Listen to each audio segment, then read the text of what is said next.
ఆత్మ బంధువులందరికీ ఆత్మ ప్రణామాలు. మాతృదేవోభవ, పితృదేవోభవ, ఆచార్య దేవోభవ. మనకు ఇంత చక్కటి ధ్యానాన్ని జ్ఞానాన్ని అందిస్తున్నటువంటి బ్రహ్మర్షి పితామహ పత్రిజీ గారికి, స్వర్ణమాల అమ్మగారికి, మహావతార్ బాబా గారికి, సమస్త గురుమండలానికి, ఈ భూమాతకు, ప్రకృతి మాతకు, ఈ విశ్వానికి అందరికీ కూడా ఆత్మ నమస్కారాలు. మనకు ఈ జూమ్ సెషన్ అందించినటువంటి రంగనాథ్ సార్ గారికి ఆత్మ నమస్కారాలు అండి. అలాగే క్లాస్ కు ఇచ్చేసిన మీ అందరికీ కూడా ఆత్మ నమస్కారాలు. ఈరోజు మహావతార్ ఫౌండేషన్ లో 365 రోజుల సెషన్ లో 128వ రోజు క్లాస్. అందరికీ స్వాగతం. ముందుగా ఈరోజు మనం తెలుసుకోవాల్సిన విషయము మిస్టరీ ఆఫ్ థర్డ్ ఐ అనే స్వాధ్యాయం అండి. ఆ స్వాధ్యాయాన్ని మనకు అందిస్తున్న వారు గ్రేట్ పిరమిడ్ మాస్టర్ అయినటువంటి శివప్రసాద్ గారు. సార్ వచ్చేసి మనకు బ్రహ్మర్షి పితామహ పత్రిజీ గారికి పర్సనల్ సెక్రటరీగా పనిచేశారండి. సార్ మొదలు పెట్టినప్పటి నుంచి, ధ్యానం మొదలు పెట్టినప్పటి నుంచి సార్ కుడిభుజంగా ఉంటూ, అలాగే సారు బాడీ వెకేట్ చేసినంత వరకు కూడా సార్తోనే ఉంటూ చక్కగా ధ్యాన ప్రచారము చేస్తూ ఉంటారు. ఎన్నో క్లాసులు, శాకాహార ర్యాలీలు. ఎంత అద్భుతమైన మాస్టర్ అంటే ఈరోజు మన అందరి యొక్క సుకృతం అండి సార్ మన క్లాస్ కు రావడము. అలాంటి గొప్ప మాస్టర్ మన క్లాస్ కు రావడం జరిగింది. సార్ ద్వారా మనం అందరం కూడా ఆ జ్ఞానాన్ని అందుకుంటాము. అందరూ కూడా గట్టిగా క్లాప్స్ చెప్తూ సార్ కు వెల్కమ్ చెప్తాము. నమస్తే సార్, మీ క్లాస్ కు స్వాగతం. బీబీ గారు ఎవరు సార్? ఒకసారి షర్ట్ వేసుకోండి సార్, బనీన్ మీద కూర్చోకూడదు, ప్రపంచం అంతా చూస్తుంది. అవునండి.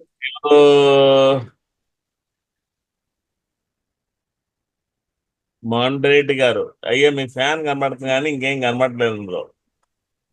అందరూ కూడా వీడియోస్ ఆన్ చేసుకోండి. సార్ యొక్క వైబ్రేషన్స్ మన మీద పడి మనలో ఉన్న ఆ నెగిటివ్ కూడా వెళ్ళిపోతుందండి. అలాంటి గొప్ప పిరమిడ్ మాస్టర్స్, వాళ్ళ యొక్క దృష్టి మన మీద పడాలి, మనమంతా బాగుండాలి. కాబట్టి ప్రతి ఒక్కరూ కూడా వీడియోస్ ఆన్ చేసుకోండి. ఎనర్జీస్ చాలా ఎక్స్చేంజ్ అవుతాయి. ఇప్పుడు నా వాయిస్ అందరికి వినబడుతుందండి? ఏమైనా తక్కువ ఉందా?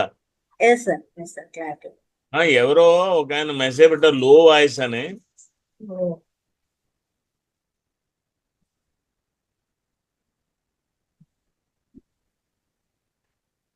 అందరూ వీడియోస్ ఆన్ చేసుకోండి అమ్మా. బీబీ గారు మీకు షోకేస్ ఒకటి కనబడుతుంది. అనిత గారు మీ ఫ్యాన్ ఒకటి కనబడుతుంది. ఇది తర్వాత యూట్యూబ్ లోకి వెళ్ళిన తర్వాత అందరూ చూస్తారు మేడం. Yes sir. అందరూ చూస్తున్నప్పుడు చాలా హార్డ్గా కనపడకూడదు. కెమెరా సరిగా సెట్ చేసుకోండి అమ్మా. అందరూ కూడా మీ వైపుకు సెట్ అనిత గారు కెమెరా సరిగ్గా పెట్టుకోలేదు. మీరు ముందుగానే చెప్పారు వీళ్ళకి ఇవన్నీ. ఆ ఫస్ట్ లో నా పక్కన ఉన్నారు చూడండి, మొండ్రేటి అనిత గారు. ఆవిడ ఉన్నారా? ఏమైనా పనిలోకి వెళ్ళిపోయారా? అనిత గారు అమ్మా ఉన్నారా మీరు అక్కడే? కెమెరా ముందుకు రండి. అందరూ వీడియోస్ ఆన్ చేసుకోవాలమ్మా. ప్రతి ఒక్కరూ కూడా వీడియోస్ ఆన్ చేసుకోండి.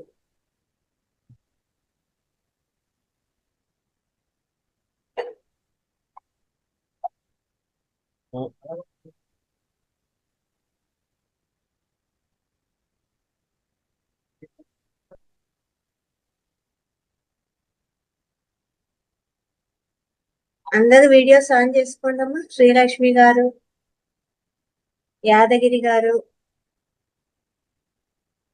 సుమ,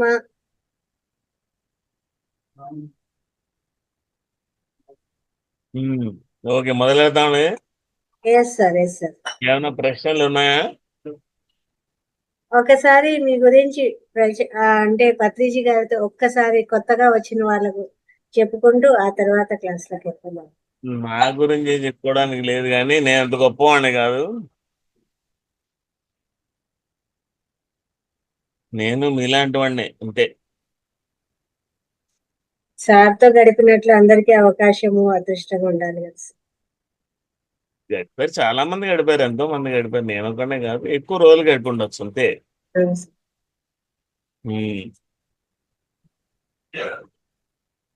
థర్డ్ ఐ అసలు అంటే ఏంటి? దీని గురించి ఏమనుకుంటున్నారు? మీకుండేటువంటి అవగాహన ఎవరో ఒకరిద్దరు చెప్తారా? ముందు మేడం మీరు చెప్పండి. ఈ కాన్సెప్ట్, ఈ థర్డ్ ఐ అనేది ఎందుకు ఇచ్చారు నాకు? మీ ద్వారా తెలుసుకుందామని సార్, ఇంతవరకు ఎవరు చెప్పలేదు క్లాస్. అసలు దీని గురించి ఏమైనా బేసిక్ తెలుసా? ఎవరు చెప్పలేదు సార్ క్లాస్. ఓహో, అంటే ఫండమెంటల్ దగ్గర నుంచి వెళ్ళాలి. సో మనకి ఎవరో ఏదో మాట్లాడుతున్నారు. మాట్లాడితే వీడియో ఆన్ చేసి ఆడియో ఆన్ చేసి మాట్లాడండి. లేదు సార్. అనిత గారు ఏమైనా మాట్లాడతారా? ఏమన్నా మీరు ఏమైనా మాట్లాడతారా? మ్యూట్ చేసుకున్నారు. ఏం లేదు సార్. ఎవరు మాట్లాడరా? ఓకే.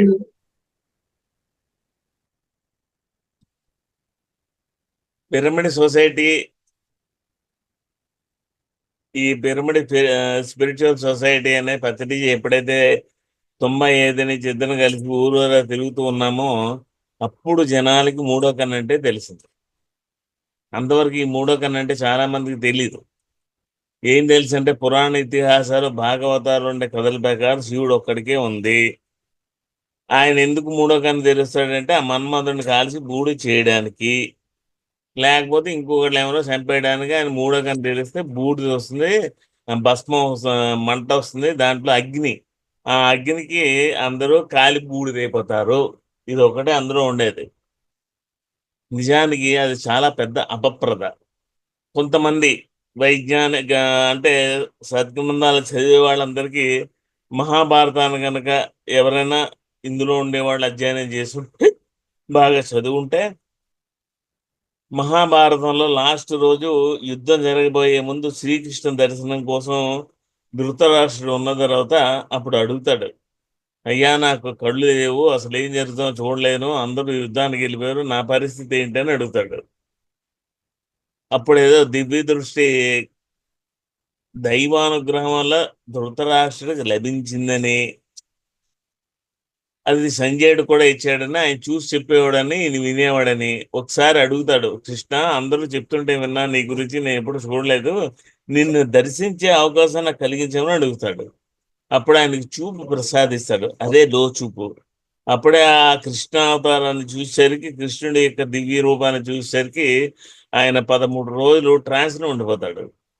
ఉండిపోయిన ఏం ప్రయోజనం లేదండి, మళ్ళీ ఆయన కృష్ణుడి యొక్క గొప్పతనాన్ని గుర్తించలేదు, వేరే సంగతి. ప్రస్తావన ఏంటంటే, మనకి ఎక్కడ ఈ మూడో కన్ను గురించి వస్తుంది అంటే, ప్రతిసారి ఏ ఊరు వెళ్ళినా, మళ్ళీ మళ్ళీ వెళ్ళినా, ఎన్ని వేదికల మీద ఎక్కినా, పత్రిజీ తన నోట్లోంచి వచ్చేది ఏంటంటే, open your third I, do meditation, ధ్యానం చేయండి, ధ్యానం ద్వారా గంటలు గంటలు ధ్యానం చేయండి, సూక్ష్మ శరీరం విడుదల చేసి సూక్ష్మ శరీరాన్ని చేయండి, మీ మూడో కన్ను తెరుచుకోండి, మీ గత జన్మలన్నీ భూత భవిష్యత్తులన్నీ చూడండి. ఇవి ఘంటాపదంగా పత్రిజీ తప్ప వేరే వాళ్ళు ఎవరు దీని గురించి అంతగా చెప్పలేదు. ఆయన చెప్పిన తర్వాత అందరూ నన్ను సూక్ష్మ శరీరం అంటే ఏంటని అడిగారు. దాని పుట్టు పూర్వోత్తరాలు, సూక్ష్మ శరీరం అంటే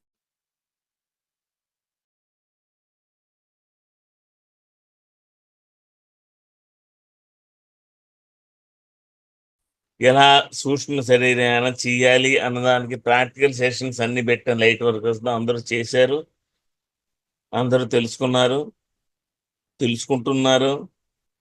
కొందరు మర్చిపోయారు, కొంతమంది కొనసాగిస్తున్నారు. వెరసి ఏంటంటే, సూక్ష్మ శరీరం అంటే ఏంటి అన్న విషయాన్ని తెలిసింది. ఇప్పుడు మూడో కన్ను అంటే ఏంటి, థర్డ్ ఐ అంటే ఏంటి, దీని మీద ఉండేటువంటి అపోహలు, వాళ్ళు వీళ్ళు ఎవరి పరిజ్ఞానం మేరకు ఎవరు ఎంతగా చెప్పారో అంత జ్ఞానమే ఉంది మన దగ్గర. వాడు చెప్పినటువంటి విషయాలన్నీ మనకి ఎంతవరకు అర్థమయ్యాయి అన్నదాన్ని బట్టే అది తెలుస్తుంది. వాళ్ళు చెప్పేగానే సరికాదు, మనకు కూడా ఆ స్థాయి ఉండాలి. ఫర్ ఎగ్జాంపుల్, లలిత సహస్రనామంలో పరా పశ్యంతి మధ్యమ వైఖరి అని చెప్తుంది ఆవిడ. అది సంస్కృతంలో ఉంటుంది కాబట్టి ఎవరికి దాని గురించి తెలియదు. పర అంటే ఏంటి? పరలోకం.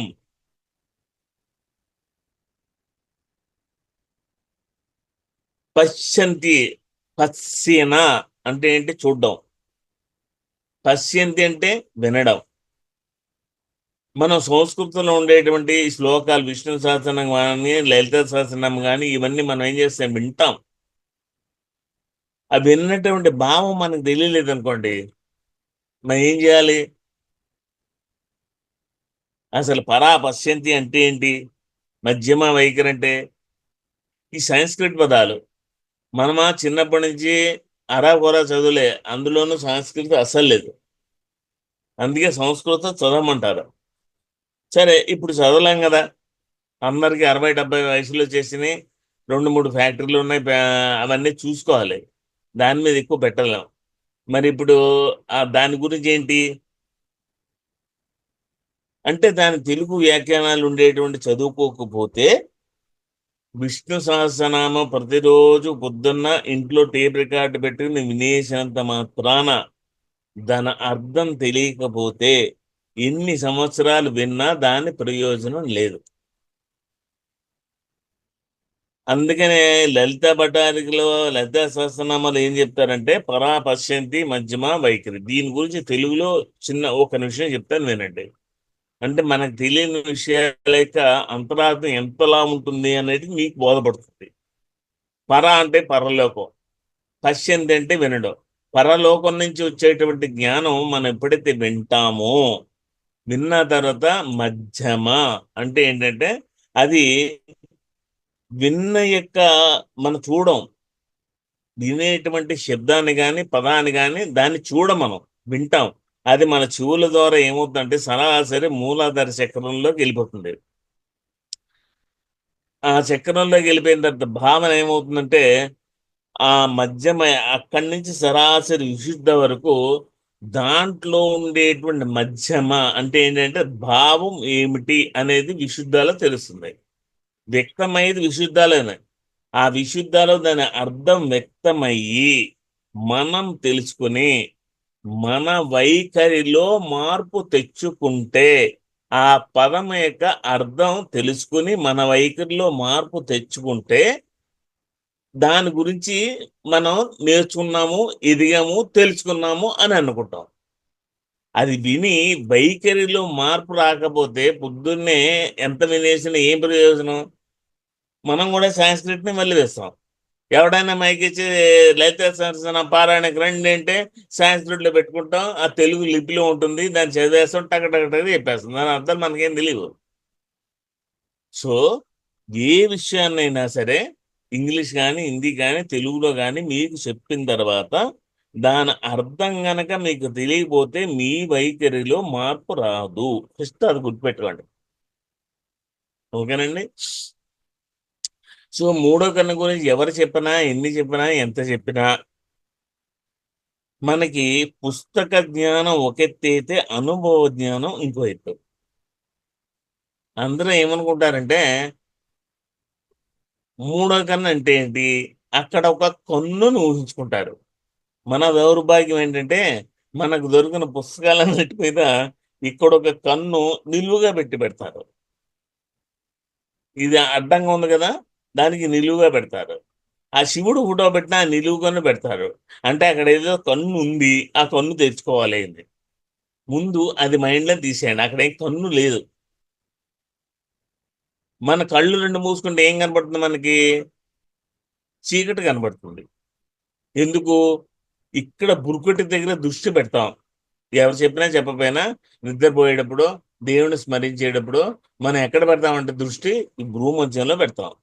ఈ భూమధ్యంలో మనకి అంధకారమే ఉంది, అక్కడ ప్రకాశం లేదు. ఈ ప్రకాశం ఎవరు ఇవ్వరు. అన్నిటికన్నా ఏంటంటే మన దౌర్భాగ్యం, కుండలని చక్రాలు ఈ ఫోటోలు ఏమైనా వేసారనుకోండి, అందరూ ఏమేస్తారంటే భూమధ్యం దగ్గర మూడో కన్ను, ఇక్కడేమో విశుద్ధ చక్రం, ఇక్కడ అనాహత చక్రం, ఇక్కడ మణిపుర, ఇక్కడ స్వాధిష్టాన, ఇక్కడ మూలాధార. నిజానికి మన భౌతిక శరీరంలో చక్రాలు ఏమి ఉండవు. అందరూ బాగా తెలుసుకోవాల్సిన విషయం ఏంటంటే మన శరీరం నిలబడి ఉండడానికి మేరుదండం అంటారు. దాన్ని ఏమంటారంటే తెలుగులో చెప్పాలంటే వెన్నుపూస అంటారు. అది ఎక్కడ ఉంటుందంటే మన మూలాధార చక్రం నుంచి ఇక్కడ విశుద్ధ చక్రం వరకు ఉంటుంది ఆ మేరుదండం. ఆ మేరుదండం దిక్కి ఆనుకుని చక్రాస్ ఉంటాయి, కానీ ముందర పక్క ఉండవు. మేరుదండం ఎక్కడుంది? శరీరానికి ముందర లేదు. మనకు అర్థం కావడం కోసం చిత్రకారుడు అలా చేశాడు, కానీ చక్రాలన్నీ ఉండేది వెనక మేరుదండంలో ఉంటాయి. ఫర్ ఎగ్జాంపుల్, మూలాధార ఎక్కడుంది ఎవడో చెప్పేస్తాడు. చెప్పాక ఎక్కడ మనకేం తెలీదు. మూలాధారం అనేటువంటి చక్ర ఎక్కడ ఉంటుంది అంటే ఆ మేరుదండంలో మొదటి స్థానం. అంటే మన రెండు తుంటి ఎముకలు తుంటిలో కలిసిన తర్వాత ఆ మేరుదండం ఏర్పడుతుంది. సరిగ్గా చెప్పాలంటే మన మలమూత్రానికి మలద్వారానికి వెనక మేరుదండానికి స్టార్టింగ్ లో ఉంటుంది మూలాధార చక్రం. ఓకే. రెండు, స్వాదిష్టానం ఎక్కడ ఉంటుందంటే మన యొక్క మర్మావయాలు ఏవైతే ఉన్నాయో దాన్ని వెనకాలే సరాసరి అక్కడ ఉంటుంది. సేమ్ మణిపుర చక్రం దగ్గర ఎక్కడ ఉంటుందంటే మన నాభి కింద కింద 2 ఇంచుల కింద 2 ఇంచుల లోపల. దాన్ని ఏమన్నారంటే హిరణ్యాక్ష అన్నారు. అంటే మన చైతన్య స్థానం కూడా అదే. అది వెన్నుపూస మీద ఉంటుంది. అందుకే కొంతమంది తెలివైన వాళ్ళు ఏం చేస్తారంటే కాస్త కోస్త బుర్ర ఉండేవాళ్ళు ఈ కుండల్ని చిత్రం వేయాలంటే మాత్రం లైన్ ఆర్ట్ లో ఎముకల బొమ్మనేస్తారు. అంటే ఏంటి? ముందు శరీరం ఏం కనబడదు. అది మేరుదండానికి అనుకుంటాయి. హృదయ చక్రం ఎక్కడ ఉంటుంది? ఈ మణిపుర చక్రానికి జానెడు దూరంలో హార్ట్. ఇక్కడ చాలా మందికి సమస్య. గుండె ఎక్కడ ఉందంటే అందరూ ఇక్కడ చూపిస్తారు. గుండె ఇదే, కానీ హృదయం మాత్రం ఇది. హృదయం వేరు, గుండె వేరు, రెండు ఒకటి కాదు. అనాహత చక్రం ఎక్కడ ఉంటుంది అంటే హృదయ చక్రంలో ఉంటుంది, హృదయ స్థానంలో ఉంటుంది. ఎందుకు హృదయ స్థానంలో ఉంటుంది? అక్కడే మన యొక్క జీవుడు లేదా మన దేవుడు అంగుష్ట మాత్రంతో ఇంతే హైట్ లో మన బొటన వేలు ఎంత ఉందో అంతే హైట్ లో హృదయ స్థానంలో ఉంటాడు. అందుకే రమణ మహర్షి ఏం చెప్తారంటే ధ్యానం అంటే ఏంటి? మీరందరూ నన్ను తిట్టుకోవద్దు, నిజం చెప్తాను నేనండి. అందరూ ఏమనుకుంటారంటే శ్వాస మీద ధ్యాస పెట్టేసి కూర్చొని నిద్రపోవడం, పడుకుని నిద్రపోవడం అలవాటైపోయిన అందరికీ. చక్కటి వీల్ చైర్ వేస్తారు, నడువు కానుకొని కాళ్ళు ఆంచుకోవడానికి ఏం లేదనుకోండి, ఇంకో కుర్చీ తెచ్చుకుని ఎదుర్కొంటే కాళ్ళు చాపుకుంటూ ఎవరో చూడకుండా టోపీ ఇటు పెట్టేసుకుని షాలో కప్పేసుకుని అనుకోండి, చలేదు దోమలు కొట్టో ఏమి కొట్టో రూములు పడుకునే బదులు కుర్చీలో పడుకుని నిద్రపోవచ్చు. ఏమనంటే మెడిటేషన్. ఏమంటే నేను మెడిటేషన్ చేసి నేను నిద్రపోయానంటే దానికి మనం ప్రబుద్ధులందరూ ఎందుకు యోగ నిద్ర అనగానే మనం ఏదో 3 గంటలు యోగ నిద్ర చేసామని అనుకుంటాం. తీరా ఇంటికి వచ్చిన తర్వాత యోగ నిద్ర చేసిన వాడు ఎలా ఉంటాడు? ఇప్పుడు హిమాలయాలంటే పరమ పవిత్రం, అవునండి. ఒక్కసారి హిమాలయం పాదం మోపి అక్కడ ఒక 3 రాత్రులు వేసారనుకోండి, మన ప్రవర్తనలో మన జీవితంలో మార్పు రావాలా వద్దా? ఏ మార్పు రానప్పుడు హిమాలయాలకు వెళ్ళి ప్రయోజనం ఏంటి? పరువు తీయడం కాకపోతే ఓ బ్యాచ్లు రైలు ఎక్కేసి నైనిటాలు మహాతర్ బాబాజీ గుహ వెళ్ళిపోతున్నారు. అందరూ వెళ్ళి ఏం చేస్తున్నారు? వెళ్ళడానికి ముందే బాగున్నారు, ఆ ఇల్లు వచ్చిన తర్వాత ఇంకా పాడైపోయారు. మరి అక్కడ ఏం నేర్చుకున్నారు హిమాలయాల్లో? నన్ను తిట్టుకోవద్దు, నేను నిజాలు ఇలాగే మాట్లాడతా. ఏమైనా చెప్పాలంటే బాగా గుర్తుపెట్టుకోండి. రమణ మహర్షి ఏం చెప్తారంటే ధ్యానం అంటే శ్వాస మీద ధ్యాస. అంటే ఎక్కడుంది శ్వాస? ఈ ముక్కు దగ్గర ఉండేటువంటి 2 రంధ్రాలు ఉన్నాయి, దీంట్లో ఉచ్ఛ్వాస నిశ్వాసాలు వస్తాయి. ఈ ఉచ్ఛ్వాస నిశ్వాసాలు కలిసేది ఈ ప్లేస్ లో. అందుకే శిఖరాగ్రంలో దృష్టి పెట్టమని సార్ చెప్తారు. అక్కడ మరి శ్వాసను గమనిస్తూ ఉంటే మీకు అన్నీ చెప్పారు. పూజా కోటి సమస్తోత్రం అన్నీ చెప్పారు. అందులో పూజల గురించి, జపాల గురించి, స్తోత్రాల గురించి, అన్నిటి గురించి మాట్లాడుతున్నారు. ఆ లయం గురించి ఎందుకు మాట్లాడరు? ఉత్తర గీతలో కృష్ణుడు చెప్పిన శ్లోకాన్ని ప్రతి కన్నడలోను, హిందీలోను, ఇంగ్లీష్లోను, తెలుగులోను వేసేస్తారు. దాని అర్థం వేసేస్తారు. పూజలు చేయొద్దంటారు, స్తోత్రాలు చేయొద్దంటారు, ఇంక నామస్మరణ చేయొద్దంటారు, యజ్ఞ హోమాలు చేయొద్దంటారు. సరే, ధ్యానం చేయమంటారు. దాని తర్వాత ఏం చెప్పాడు? ధ్యాన కోటి సమోలయ. ఆ లయం గురించి ఎందుకు మాట్లాడరు? అది వద్దా మీకు? ఇలాగే పోదామా? అక్కడికి వెళ్ళిన తర్వాత అయ్యో లయాన్ని మర్చిపోయినాను అక్కడ తలకొట్టుకోవడం కాదు, ఇక్కడ తలకొట్టుకోండి. ఏమిటి లయం? ఎక్కడ లయం అవ్వాలి? ఎప్పుడు శివుడు వస్తాడు అంటే ఎప్పుడైతే మన శ్వాస ఎక్కడ పుట్టిందో ఆ పుట్టిన ప్రదేశంలో నువ్వు కలవడం, అదే లయము, అదే ధ్యానము అంటారు రమణ మహర్షి. ఇక్కడ పుట్టలే శ్వాస. అందుకే నాసా వాళ్ళు ఏం చెప్పారు? ప్రతి మనిషి హృదయంలోనూ, ఇక్కడ గుండెలో కాదు, అంగుష్ట మాత్రమే ఒక జ్యోతి ఉంది అన్నారు. అది ఎందుకుందో, ఎలా అవుతుందో, ఎందుకు వచ్చిందో మాకు తెలియదు, మేము కనుక్కోలేకపోయాం. మా వల్ల కాలేదు, వాళ్ళు ఒప్పేసుకున్నారు. ఇక్కడ జ్యోతి ఉంది అంటే ఆ జ్యోతి లోపల కనుక నువ్వు చూడగలిగితే అక్కడ శ్వాస పుట్టింది. అక్కడ పుట్టిన ఆ శ్వాసతో నువ్వు లయమైతే నీకు స్తోత్రాలు అక్కలేదు, నామస్మరణ అక్కలేదు, మంత్రాలు అక్కలేదు, జపం అక్కలేదు, యజ్ఞం అక్కలేదు, యాగం అక్కలేదు, ధ్యానం కూడా అక్కలేదు. అసలు ధ్యానం అంటేనే అది. ధ్యాన కోటి సమూలయ అన్నాడు ఆయన. శ్రీకృష్ణుడు ఊరికే చెప్పలేదు, ఇక్కడ గమనించడం కాదు, అది పుట్టింది ఎక్కడ? పుట్టిన ప్రదేశంలోకి వెళ్ళి మీరు కలిసి ఉండడమే లయం అవ్వడం. అదే మీతో మీరు కలిసి ఉండడం. అర్థమైంది కదా? సో ఈ మేరుదండాన్ని ఆనుకుని ఒక్కసారి మీ మైండ్లో ఈ మూలాధారము, స్వాధిష్టానము, మణిపురము, అనాహతము, విశుద్ధ అంటే ఇక్కడ ఈ గొంతు దగ్గర నుంచి ముచ్చురుకుంటానంటారే మెడ కింద, తలకి మెడకి పైన సెంటర్ పాయింట్, దీనికి దీనికి సెంటర్ పాయింట్ లోపల ఊహించుకోండి ఎక్కడో. అక్కడ వరకు మేరుదండం ఉంటుంది.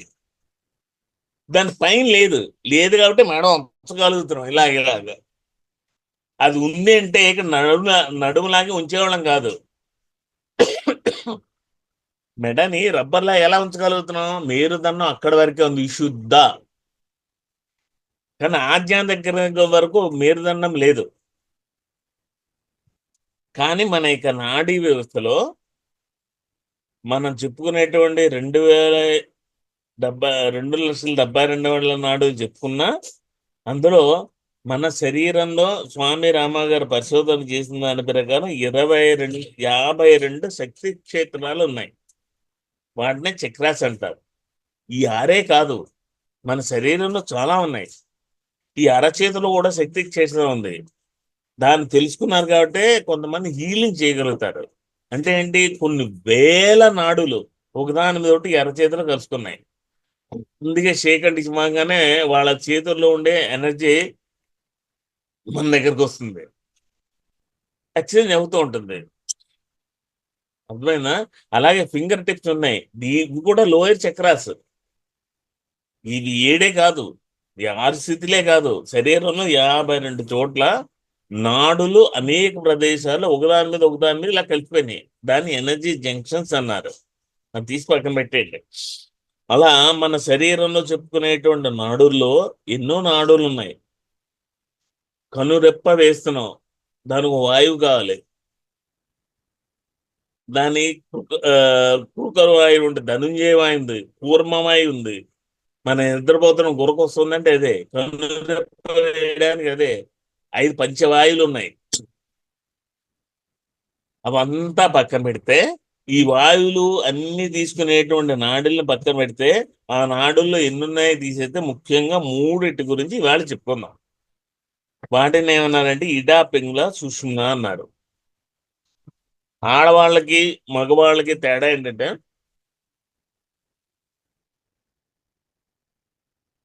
లేడీస్ కి జెంట్స్ కి తేడా ఏంటంటే మగవాళ్ళకి సూర్యనాడి కుడి పక్కన ఉంటుంది, చంద్రనాడి ఎడం పక్క ఉంటుంది. ఈ రెండు రివర్స్ అవుతాయి ఆడవాళ్ళకి. వాళ్ళకి చంద్రనాడి ముందుంటుంది, కుడి పక్కన ఉంటుంది, సూర్యనాడి ఎడం పక్క ఉంటుంది. మధ్యలో ఉండే సుషుమ్న మాత్రం అందరికీ ఒకటే. ఇది ఎన్ని చోట్ల కలుస్తుందంటే దాదాపు 6 చోట్ల కలుస్తుంది. ఎక్కడ? సుషుమ్న, ఇడ, పింగళ కలయిక. మళ్ళీ ఎప్పుడైనా మాట్లాడేటప్పుడు వీటి గురించి తెలుసుకుందాం. మూలాధార చక్రంలో కలిస్తే ఏమవుతుంది, స్వాదిష్టాలను కలిస్తే ఏమవుతుంది. అందుకే చెప్పారు అర్ధనారీశ్వర తత్వం అర్థం కావాలంటే ఈ కుండలిని శాస్త్రం అంతా కూడా అవగతం కావాలి. అందుకే ఆ ఈ రుద్రనాడి, రుద్రభేదన, విష్ణు భేదన, విష్ణు గ్రంథి, బ్రహ్మగంధి భేదన, ఇవన్నీ ఏంటి అంటే ఒక్కొక్క చక్ర దగ్గర అది కలవడం, మన యొక్క శక్తి వెళ్ళడం. మన శక్తి వెళ్ళడం ఏంటి, దీని గురించి చెప్పాలంటే ఇంకా ఓనమాలు చెప్పాలి మీకు. మళ్ళీ లేకపోతే పలానాప్పుడు శివప్ప గారు ఇలా చెప్పారని ఈ వీడియోని చూపిస్తారు. మనం ధ్యానం చేసేటప్పుడు మనకి ప్రాణశక్తి ఎక్కడి నుంచి వస్తుంది అంటే దాన్ని ఏమన్నారంటే కాస్మిక్ ఎనర్జీ అన్నారు, దాన్ని ఆది పరాశక్తి అన్నారు. అది ఆది అంటే ఎప్పటి నుంచో ఉంది, పర అంటే పరలోకంలోంచి మనలోకి వస్తుంది. ఎక్కడి నుంచి? ఈ సహస్రారం నుంచి మన శరీరంలో దిగు. ఇప్పుడు సహస్రారం ఎక్కడుంది? అదో పెద్ద సమస్య అందరికీ. ఎక్కడుందండి? ఇక్కడ చూపిస్తారు. సహస్రార చక్ర సహస్రారం అక్కడ లేదు, సుషుమ్న స్టార్టింగ్ కూడా అక్కడ కాదు, ప్రస్తుతానికి అక్కడే అనుకుందాం. అది ఎక్కడ అనేది తర్వాత మీలో మీ అనుభవం ప్రకారం అడిగితే చెప్తారు. దాంట్లోకి ఆ ప్రాణశక్తి సంచారం జరిగినప్పుడు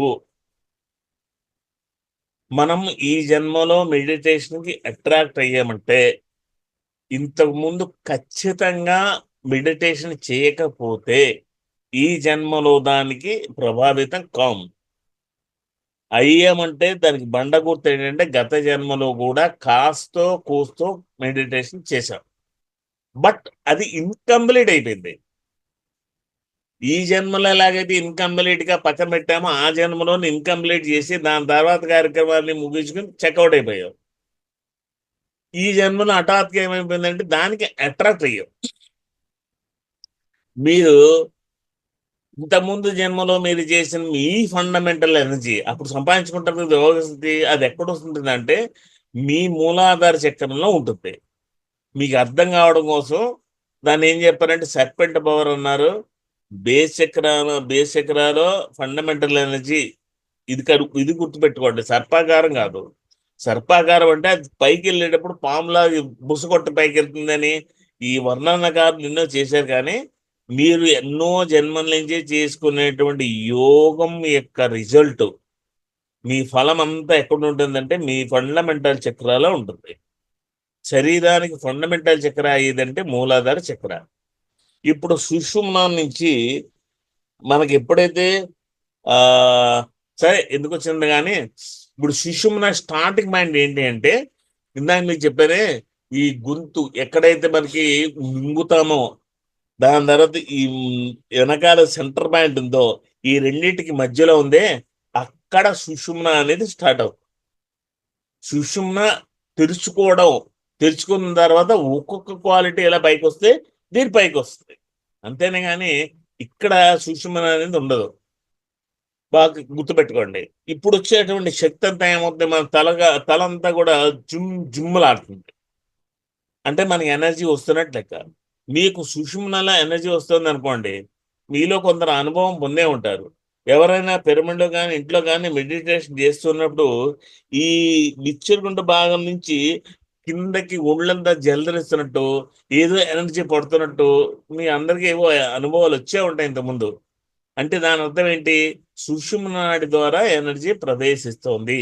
అది ప్రవేశించి ఒక్కొక్క జంక్షన్ దాటిన తర్వాత మూలాధార చక్రంలో టచ్ అవుతుంది. మూలాధార చక్రంలో అది టచ్ అయింది అనుకోండి, అక్కడున్న ఫండమెంటల్ ఎనర్జీతో ఇది ఎప్పుడైతే కలుస్తుందో అది ఊర్ధముఖంగా పైకి లేస్తుంది. మొట్టమొదట ఊర్ధముఖంగా పైకి లేచింది అనుకోండి, మనం ధ్యానంలో కూర్చున్నప్పుడు ఇలా ఒకసారి పైకి లేచినట్టు అనిపిస్తుంది. అది కొంతమందికి, అందరికీ అనిపించాలని రూల్ లేదు. అందరికీ అనిపిస్తుంది కూడా, కొంతమందికి అనిపించదు కూడా. ఎవరి అనుభవం వాళ్ళది. అనిపించింది అనుకోండి భయపడతారు. ఆ భయపడంగానే ఏమైంది, మళ్ళీ అనిపిస్తుంది. మళ్ళీ అదే వచ్చింది అనుకోండి, మళ్ళీ అది అలా పైకి లేస్తున్నప్పుడు నిటారుగా ఉన్నాను అనుకోండి, అది అలా పైకి లేచిన తర్వాత అమ్మో నా కుండల్ని లేచిపోతుంది, నా మూడంగా తెరుచుకుంటుంది, మీ ఆలోచన ఇంటరప్ట్ అయింది అనుకోండి, అది కాస్త కింద.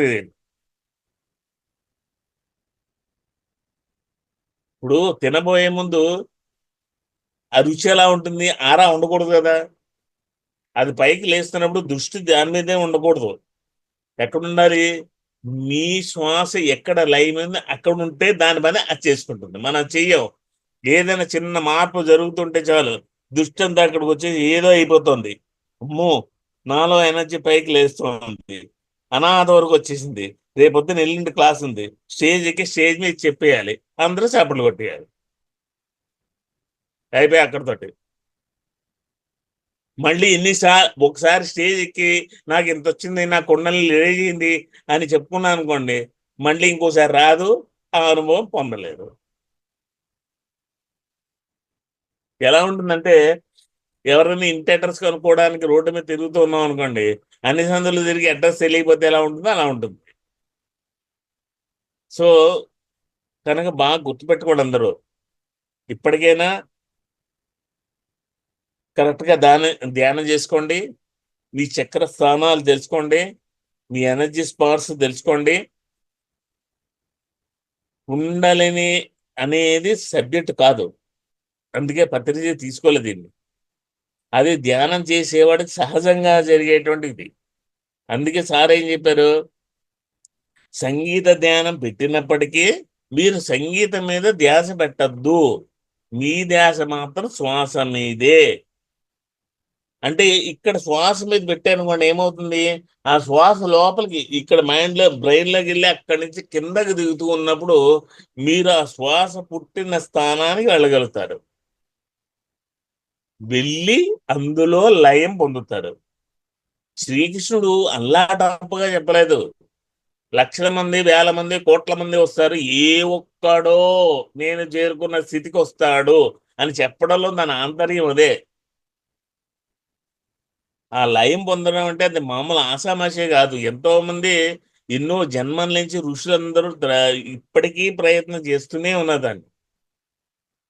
వేళ మీ అదృష్టం నా నోట్లో లయం అనే దానికి నిర్వచనం దొరికింది మీ అందరికి. సో ఎప్పుడైతే మూలాధార చక్రంలో ఉండేటువంటి ఎనర్జీ ఊర్ధముఖంగా ప్రయాణం చేసిందో శరీరంలో అనేక మార్పులు, అనేక రకాలు అన్నీ జరుగుతూ ఉంటాయి. ఆ టైంలో ఎవరితో మాట్లాడద్దు, మీరు గ్రూప్ మెడిటేషన్ చేయొద్దు, అసలు ఎవరిని నలుగురేదని పిలిచి ధ్యానంలో కూర్చోవద్దు, మీరు ఒంటరిగా చేయండి. ఇదేంటి ఒంటరి బతుకు అనుకోవద్దు, దాన్ని ఒంటరితనం అనరు, దాన్ని ఏకాంతం అంటారు. అలాంటి అనుభవాలు సాధన చేసేటప్పుడు ఏకాంతంగా ఉండాలి తప్ప, ఒక రకంగా చెప్పాలంటే ఏ పంచభూతాలకి ఇన్ఫ్లుయెన్స్ కూడా మన మీద ఉండకూడదు. నాకు చల్ల కావాలి, నాకు కూల్ కావాలి, వేడి కావాలి, ఏం కావాలి, అదేం ఉండకూడదు, అలా కూర్చోవాలంతే. ఓకే.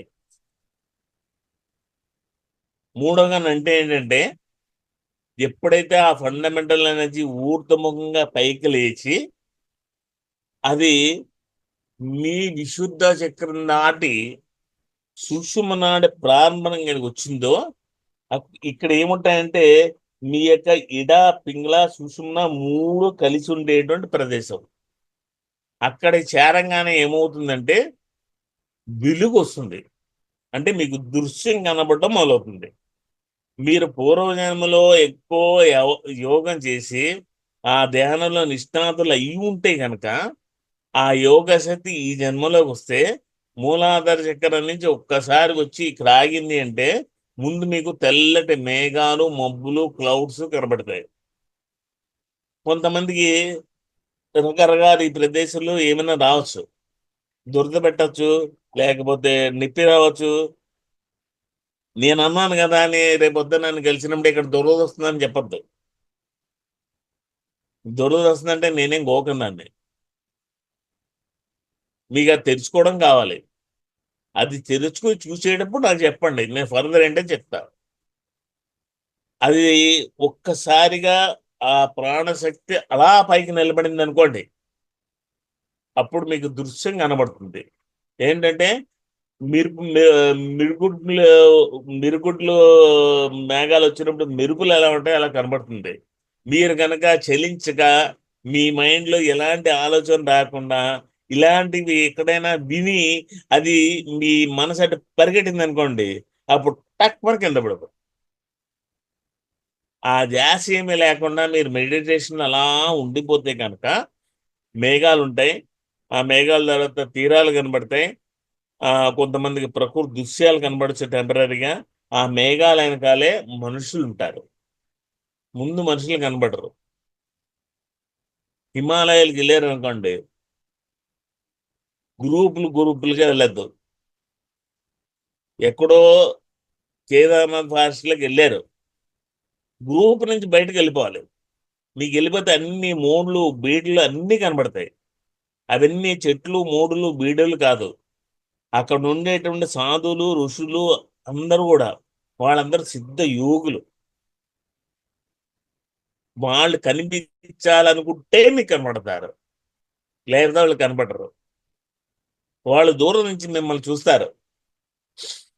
వాళ్ళు అసలు ఎనర్జీని 7 చక్రాలు చూడరు. మీ హిరణ్య గర్భాలో ఉండేటువంటి చైతన్యాన్ని చూస్తారు. ఈ చైతన్యాన్ని ఏమైనా కదిలించుకున్నాడా అంటే శరీరానికి 7 చక్ర స్థానాలు ఉంటే ఒకే చైతన్య స్థానం ఉంది. మనం ఇంతవరకు ఎనర్జీ ఫీల్డ్లోనే ఉన్నాం. ఈ చైతన్యం ఏమైనా కదిలించుకున్నాడా, కదిలించుకునే ఆలోచనలు ఏమైనా దాంట్లో పెట్టాడా, అది చూసుకున్న తర్వాత వాళ్ళు వేరే రూపాల్లో మీ దగ్గరకు వచ్చి ఆ చైతన్యాన్ని కదిలించుకోవడం ఎలాగాని నేర్పిస్తారు.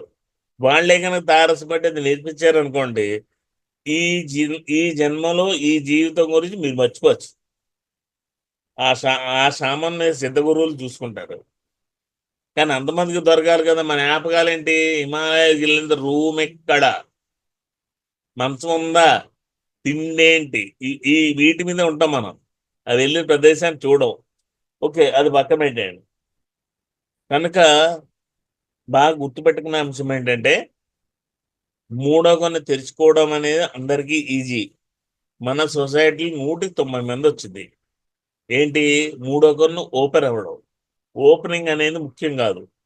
ఒక్కసారి మూలాధారంలో ఉండేటువంటి ఎనర్జీ ఇక్కడ కనుక చేరుకుంటే that is called third eye opening. Opening అయిన తర్వాత దాన్ని యాక్టివేషన్ చేయాలి. మీకు మీ ఎనర్జీ లెవెల్స్ తగ్గట్టుగా ఒక్కసారి ఎనర్జీ పైకి రాగానే మీకు దృశ్యం కనబడంగానే దాన్ని చూడంగానే తప్పని కింద పడవు. మీరు మళ్ళీ ఏం చేయాలి? యథావిధి మీరు మెడిటేషన్లో కూర్చోవాలి. మీ ఆలోచనలన్నీ తగ్గాలి. మీ యొక్క వ్యాపకాలన్నీ పోవాలి. మీరు ఆలోచించడం మానేయాలి. ఆలోచన మీకు రావడం ఆగిపోవాలి. అన్ని జోన్లు కట్ అయిపోవాలి. ఇలా ప్రతిరోజు ఎనర్జీ అనేది ఇక్కడికి రావడం, అనుభవం పొందడం, రావడం, అనుభవం పొందడం. ఈ యాక్టివేషన్ చేసుకోగా కొన్ని రోజులకి యు గాట్ ఎ పర్ఫెక్షన్. అంటే ఏంటి? మీ మూలాధారంలో ఉండేటువంటి ఫండమెంటల్ ఎనర్జీ డైరెక్ట్గా వెళ్ళి ఈ ఆజ్ఞాచక్రం పాయింట్లో నిలబడిపోతుంది.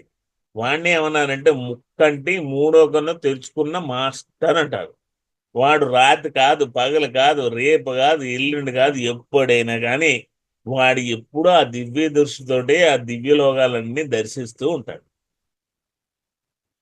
So opening is not a criteria, perfection is very criteria. దాని తర్వాత పర్ఫెక్షన్ తెచ్చుకోవడం అనేది అదొక సిద్ధి. మీ మైండ్లోంచి ఈ రోజు మీరు చేయాల్సిన పని ఏంటంటే ఏకాంతంగా ఒంటరిగా కూర్చుని మూడో కన్ను మీద ఏమైతే చెత్తాచెదారం ఉందో, ఇక్కడ ఒక కన్ను ఉంటుంది అనేటువంటి తీసేయండి, చూపు అనేది తీసేయండి, ఆ మైండ్ ఉన్న భావాలన్నీ కూడా చెప్పేసుకోండి. ఓకే, అది ఒక సిద్ధి. ఎలా? ఇప్పుడు నేను ఇక్కడ కూర్చున్నా, ల్యాప్టాప్ పెట్టుకుని మీ దగ్గర మాట్లాడుతూ ఉన్నా. ఇప్పుడు మా అపార్ట్మెంట్ గేట్లోకి ఒక వ్యక్తి వచ్చాడు. ఆ వ్యక్తి ఎవరు, వచ్చిన సంగతి, ఎవరో వ్యక్తి ఎందుకు వచ్చాడు అన్న విషయం నాకు తెలిసిపోతుంది, ఎవరు చెప్పరు. ఇది లెడ్ బెటర్ చెప్పేటువంటి క్లియర్ వాయిస్ పుస్తకంలో కరెక్ట్ డెఫినేషన్ చెప్పాలంటే మూడొక నది. ఇది ఏదో కంటికి కనిపించేదని కాదు. చర్మ చక్షురు అనేది ఫిజికల్ మ్యాటర్. ఈ మూడో కన్ను అనేది divine matter and astral, above astral సంబంధించింది. ఈ మూడో కన్నుతో అనుభవాలు పొందడాన్ని ఏమంటారంటే త్రికాల జ్ఞానము అంటారు. ఈ సూక్ష్మ శరీరంతో పైకి వెళ్ళి నేర్చుకోవడాన్ని ఏమంటారంటే త్రిలోక సంచారము అంటారు. కొంతమందికి త్రిలోక సంచారం వస్తుంది, కొంతమందికి త్రికాల జ్ఞానం వస్తుంది. మీకు తులసీదళం కనుక తెలుగు, కన్నడ అన్ని భాషల్లోనూ ఉంది, చూసుకుంటే కనుక అందులో పత్రిసారి చెప్పారు, భూత భవిష్యత్తు లేవు, వర్తమానం ఒక్కటే ఉంది. ఇది మూడో కన్ను యొక్క ప్రజ్ఞ. మరి మీరందరూ అడుగుతారు, భూత భవిష్యత్తు లేకపోవడం ఏంటి? రేపు ఉంది కదా, నిన్న కూడా ఉంది, నేను లేదా? నిన్న చెన్నై బెంగళూరు క్రికెట్ మ్యాచ్ జరిగింది, రేపు ఢిల్లీ ఇంకో మ్యాచ్ జరుగుతుంది కదా. మరి భూత భవిష్యత్తులు లేవు అన్నారు, ఉన్నది ఒకటే వర్తమానం అన్నారు. అదే లేకండి అని మీరు పత్రిసారిని అడిగారా? అడగలేదు. ఎందుకు అడగలేదు? అడుగుంటే ఆ రోజు చెప్పేవారు ఆయనకు. ఆయన ఎన్నో రీసెర్చ్ చేసి అన్నిటిని సింపుల్గా తేల్చేసి రాశారు, కానీ మనం దాని మీద దృష్టి పెట్టలేదు ఎక్కువ. సో ఈరోజు చెప్తాను వినండి. ఇప్పుడు మీ ఇల్లు ఉంది, మీ ఇంటి డాబా ఉంటే కనుక పైకి ఎక్కేయండి. పైకి ఎక్కేసి మీ ఆ డాబా మీద ఆ రూమ్లో కూర్చోండి, లైట్లన్నీ ఆరిపోయండి, ఇంటి కిటికీ తలుపు తీయండి. మీ కిటికీ ముందు నుంచి మీరు చూస్తున్నారు, ఒకనొక బైకో కారో వెళ్ళిపోయింది. అది మీ కళ్ళ ముందు కనబడింది అనుకోండి కిటికీలో, దాన్ని ఏమన్నారు? వర్తమానం అంటారు. రావడానికి ముందు భవిష్యత్తు, విడిపోయిన తర్వాత గతం అంటే పాస్ట్. మీరు ఆ రూమ్లోంచి రోడ్డు మీద వచ్చారనుకోండి, కారు వెళ్తూ ఉంటుంది, దానికి రావడము లేదు, వెళ్ళిపోవడము లేదు, ఓన్లీ ప్రజెంట్ జర్నీ మాత్రమే ఉంది. ఇలా ఉంటుంది త్రికాల జ్ఞానం అంటే. అర్థమైనట్టే ఉంటుంది, కొంచెం దాని మీద బుర్ర బాగా పెట్టాలి. గ్లోబ్ సంక్రంప అనేనికి ఏదో ఆపరేషన్ వేసి మూడో కానీ తెరిచారు కదా మనకు కూడా వస్తుందని కాదు, అదేం ఆపరేషన్ కాదు. భారతంలో కృష్ణుడు ఎలాగైతే ధృతరాష్ట్ర చూపునిచ్చాడో, ఇది కూడా సేమ్ థింగ్. అయితే ఈ మూడో కన్ను మీద ఎంతో మంది పరిశోధనలు చేశారు. దాని అన్నిటికన్నా మనకి, మనంతటా మనకి, మన సాధన మీద మనకుంటే, మన దృష్టి ఇప్పుడు దాని మీద ఉంటే, ఆ విజ్ఞానాన్ని మరింతగా పెంపొందించుకుంటే మనకు తెలిసిపోతూ ఉంటుంది. అందుకే మూడో కన్ను ఉన్నటువంటి వ్యక్తి ఎవరి మీద కంప్లైంట్ చెప్పనివ్వడు. నిజంగా కంప్లైంట్ అది, వాడు తప్పే చేశాడు, కానీ వాడి స్థాయి వేరు. వాడి స్థాయి ఏమిటనేది ఆ మూడో కన్నుతో ఉండే వాళ్ళకి తెలుసు, మాట్లాడేవాడికి తెలియదు. ఎందుకు వాడు ఇలా చెప్పాడు అనేది పెద్ద అని తెలుసు, ఎందుకు వీడు ఇలా చేస్తున్నాడు అన్న సంగతి చెప్పేవాడికి తెలియదు. అందుకే నో కంప్లైంట్స్ అనేవారు. Same thing judgement. ఎవరైనా ఏదైనా పని చేస్తే వాడు ఆ పని ఎందుకు చేశాడు అని వాడి స్థితి ఏంటి, అది తెలుసుకున్న వాడికి వాడు చేసిన 100% కరెక్ట్. అది తెలియని వాడికి వాడు చేసిన నాకు ఖచ్చితంగా చెప్తున్నాను వాడు తప్పు చేశాడు అని అంటాం మనం. వాడు తప్పే చేశాడు ఉప్పే చేశాడు ఎవరికి తెలుసు కాక, ఈజ్ లెర్నింగ్. ఆయన జర్నీలో ఆయన నేర్చుకోవాల్సింది ఆయన నేర్చుకుంటే వెళ్తున్నాడు అంతే. వెరసి పక్కన పెడితే ఏముందంటే అండి, ఇవన్నీ అష్టసిద్ధులు. నిజానికి అష్టసిద్ధులు కాదు, అష్టాదశ సిద్ధులు ఉన్నాయి. అంటే 18 సిద్ధులు. ఆ 18 సిద్ధుల్లో ఈ సూక్ష్మ శరీర యానం ఒకటి, ఈ మూడో కన్ను ఒకటి. మనకి చెప్పాడు అనిమ మహిమ గరిమ లగిమ, ఈ 8 పెట్టారు. ఈ 8 కాదు, ఇంకా 10 ఉన్నాయి. 18 సిద్ధులు ధ్యానం చేసుకునే వాళ్ళకి. కల్పతరు, కామధేను, అంటే ఇవన్నీ వస్తువులు కాదు, మనలోకి వచ్చేటువంటి సిద్ధశక్తులు అవన్నీ. ఇంకా అవన్నీ చాలా ఉన్నాయి. సో ఈరోజు మనం చెప్పుకునేటువంటి ఫండమెంటల్ బేసిక్ ఇన్ఫర్మేషన్ ఏంటంటే,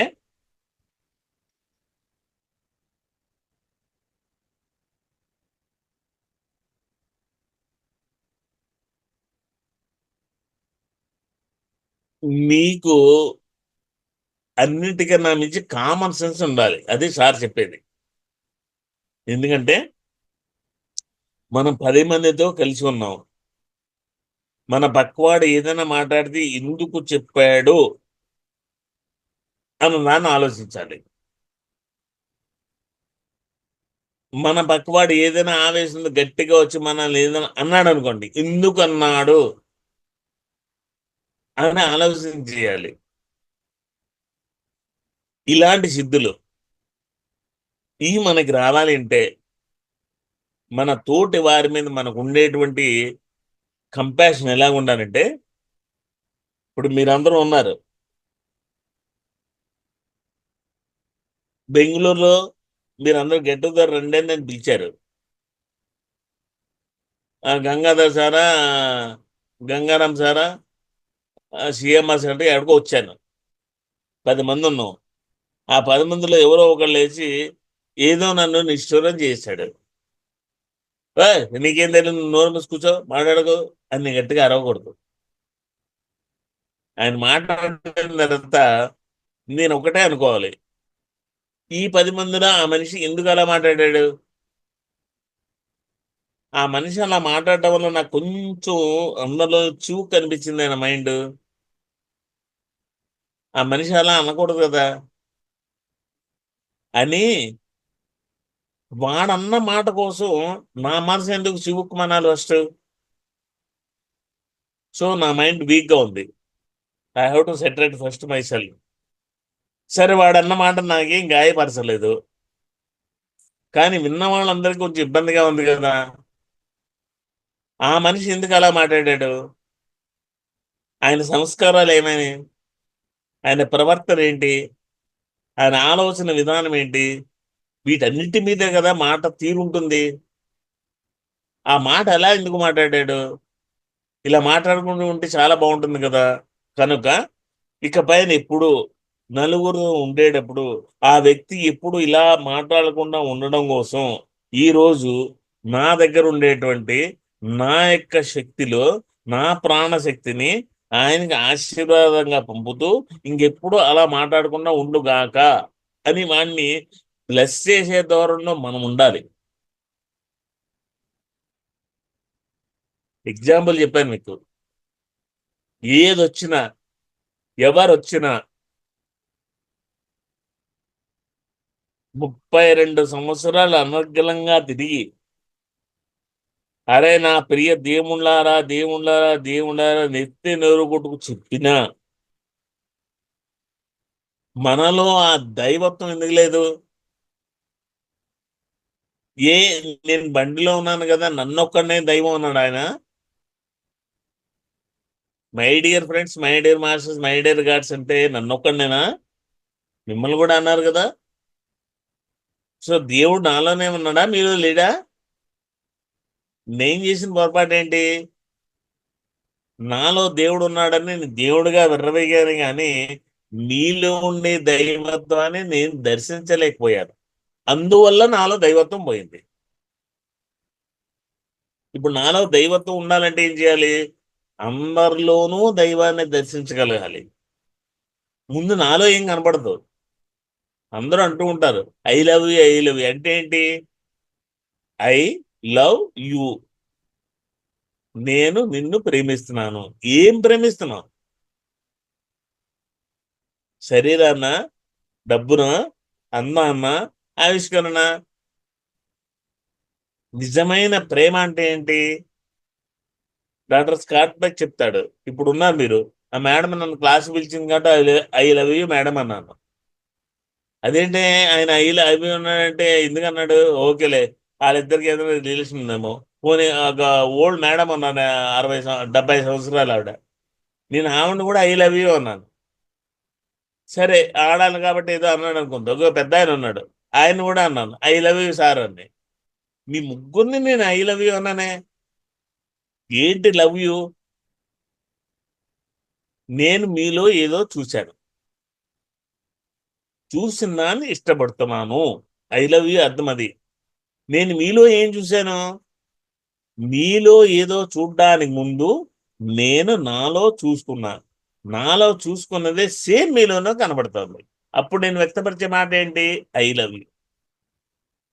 లవ్ అర్థం అది. ముందు నాలో చూసుకున్నాను కాబట్టి అది మీలో కనబడుతుంది. అది మీలో కనబడినప్పుడు నిజమైన ప్రేమ వ్యక్తం కాదు. అందుకే పత్రిసారు ప్రేమ అన్నమాట మాట్లాడిచ్చేవారు కాదు. ముందు నీలో నువ్వు చూసుకో. అది అవతలలో దర్శించిన తర్వాత సెకండరీ. నిన్ను నువ్వు తెలుసుకొని ఆయన కళ్ళు మూసుకొని కూర్చో, గంటల గంటలు ధ్యానం చేయి. ఆయన అదే చెప్పారు ఎక్కడికి వచ్చినా కానీ. వెరసి ఏంటంటే వీటితో మనకేం ప్రయోజనం అనడం కన్నా ఇలాంటి దివ్య శక్తులు కానీ వీటి కోసం మనం ధ్యానం చేస్తే మన ధ్యానం తగ్గిపోతుంది. ఒక రకంగా మనందరం గత జన్మల్లో ధ్యానం చేసి ఇలాంటి సిద్ధుల వెంట పడి ఏవో చేసుకున్నాం కనుక తిరిగి మళ్ళీ పునర్జన్మకు వచ్చాం. ఎందుకంటే ఇవన్నీ ఏంటంటే అట్రాక్షన్స్. మన జీవితంలో నిత్య కళ్యాణం పచ్చతోరణంలా ఉండాలి. ఈ నిత్య కళ్యాణం పచ్చతోరణంలా ఉండాలి అంటే ఆ రూట్లో వెళ్ళేటప్పుడు ఎన్నో ఆకర్షణలు వస్తాయి. ఇప్పుడు గాలిలోంచి రుద్రాక్ష తీయచ్చు, విభూతి తీయచ్చు. ఆ సిద్ధులు టెలిపోర్టేషన్ అంటారు, టెలి మ్యానిఫెస్టేషన్, టెలి ట్రాన్స్పోర్టేషన్ అంటారు. ఇవన్నీ ఉన్నాయి. ఇవన్నీ చేస్తే ఏమవుతుంది? మంచి గ్లామర్ పెరుగుతుంది, చుట్టూ జనాలు పెరిగిపోతారు. గురువుగారు గురుగారు అంటే మొక్కడం మొదలవుతుంది. అక్కడ మీ సాధన ఏమైపోయింది? వెళ్ళిపోయింది.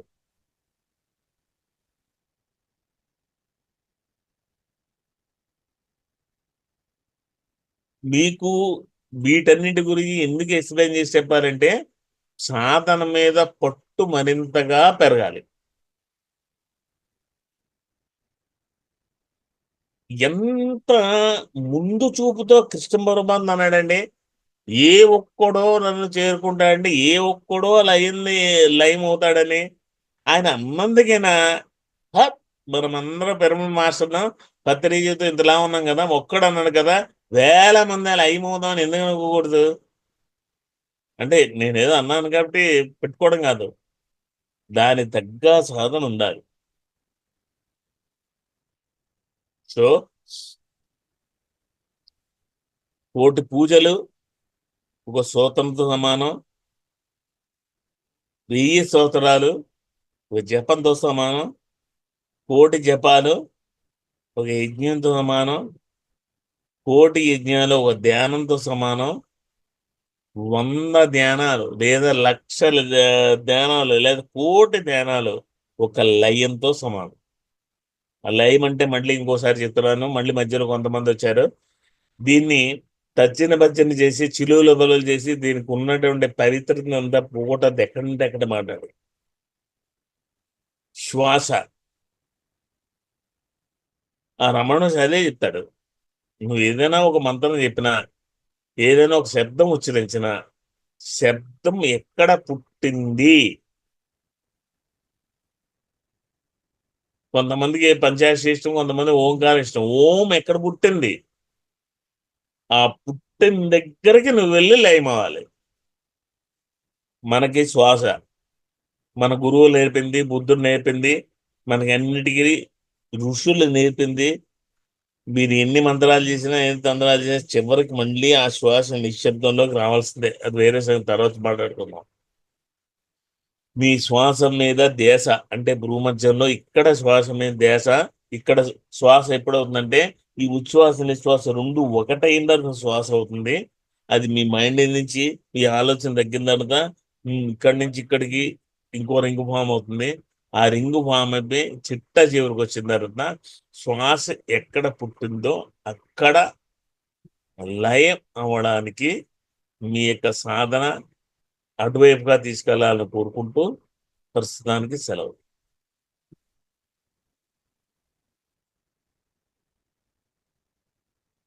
Sir thank you very much. మూడవ కన్ను గురించి బేసిక్ నాలెడ్జ్ నుంచి మాకు చాలా అద్భుతంగా వివరించారు.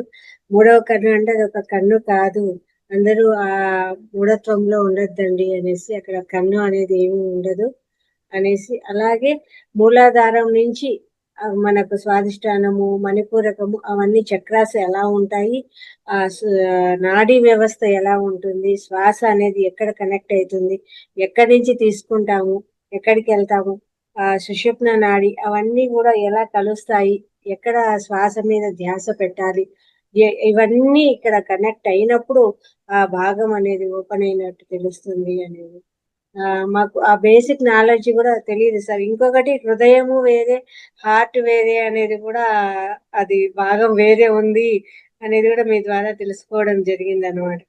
ముందు అంటే హృదయ స్థానం అంటే ఇదే కదా అనుకునే వాళ్ళము, హార్టే కదా అని. కానీ మనకు మణిపూరకం నుంచి మళ్ళీ ఒక అంటే అంత భాగంలోనే ఉంది అంటే ఎలాగా, కొంచెం గ్యాప్ ఎక్కువ ఉంది కదా అనుకుంటాము.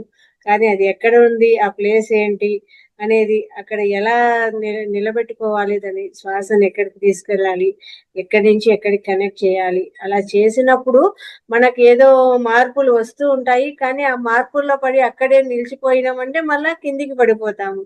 నిజమే, అదేమో ఏదన్నా ఒకటి వచ్చిందంటే అది చెప్పేసుకుంటుంటాం అనమాట.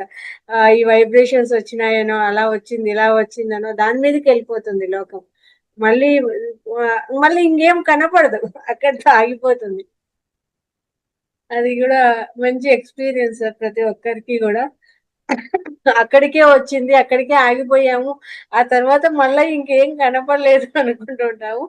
ఎందుకంటే మన దృష్టి దాని మీదకి పోవడం వల్లే అది కనపడలేదు. నిజమే, ఈ విషయం ఎవరైనా కూడా. 4, 5 మంచి మంచి సాధకులు దొరుకుతారేమో, వాళ్ళతో నేను చాలా టైం ఎంతో స్పెండ్ చేసి మాట్లాడేసి అనుకుంటాను. నిజానికి ఆ సాధకుల కోసం ఎదురు చూస్తూ ఉంటాను ఎప్పుడు. అదే సార్. సో చాలా మంది పెద్దవాళ్ళు ఉన్నారు. అందరికి ఇక్కడ ఒకసారి నొప్పి వస్తుంటుంది మేడం. అదేం గుండె నొప్పి కాదు. మీకు అసిడిటీ ఎక్కువ ఉన్నప్పుడు, అల్సర్ ఉన్నప్పుడు అది ఒకసారి ఇక్కడికి వచ్చిందో ఇక్కడికి వస్తుంది. అది హార్ట్ అటాక్ అని భయపడకండి. ఇక్కడ వస్తే ఏదేం కాదు. ఈ సెంటర్ పాయింట్ ఉంది కదా, అక్కడ వస్తాయి. సెంటర్ పాయింట్ అంటే ఇక్కడ మన లంగ్స్ దగ్గర అక్కడ ఉంది. అసలు హార్ట్ అటాక్ అంటే ఏంటో కూడా చెప్పేస్తా. ఈ దమనులు సిరాలు ఉన్నాయి. దమనులు సిరలు ఇక్కడి నుంచి ఇలాగ పాకుతూ ఉంటుంది. అంటే చేతిలో ఏదో చెర్లు బాగుతున్నట్టు ఉంటుంది. అది అలా 2 చేతులతో పాకి ఇలా పైకి వచ్చి ఇలా ఈ భుజాల దగ్గర నుంచి వచ్చి ఇక్కడి నుంచి ఇలా ఇక్కడికి వచ్చిందంటే కార్డిక్ బర్న్ అంటారు. That is called heart attack. ఇక్కడ వస్తే హార్ట్ అటాక్ కాదు, ఇక్కడ వస్తే హార్ట్ అటాక్. ఇలా దమనుల నుంచి శరల నుంచి, ఈ దమనులు శరలు స్ట్రాంగ్ గా ఉండడం కోసం మార్చి కనిపెట్టారు. ఇది మిషన్ తిరుగుతూ ఉందనుకోండి, నాడ యాక్టివేట్ అవుతుంటుంది.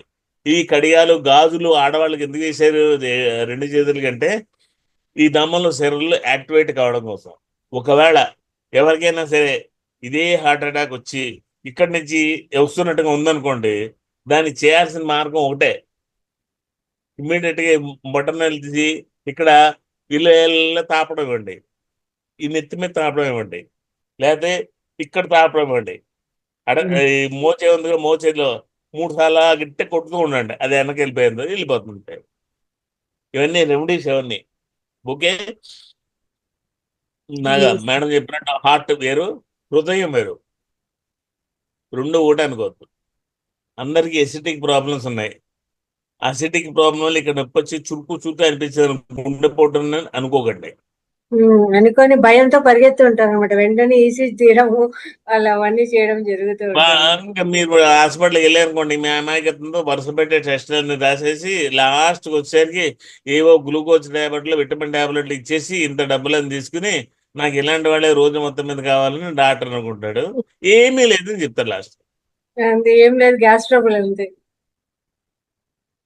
Okay, continue madam. ఎన్ని questions? Yes sir, yes sir, thank you very much sir. ఇంత చక్కటి ధ్యానాన్ని మాకు అందించినటువంటి మీకు అనంత కోటి ఆత్మ నమస్కారాలు తెలియజేస్తూ, మాస్టర్స్ అందరూ కూడా మీకు ఇందులో ఏమైనా డౌట్స్ ఉన్నా, ఇందాక వచ్చి అలా మెరుపు తీగలాగా మాయమైపోయినారు సార్. ఏమన్నా డౌట్స్ ఉన్నా, లేదు సార్ ఏమన్నా అడగాలనుకున్నా కూడా చక్కగా హ్యాండ్ రైజ్ చేసి మాట్లాడండి. త్వరగా హ్యాండ్ రైజ్ చేయండి.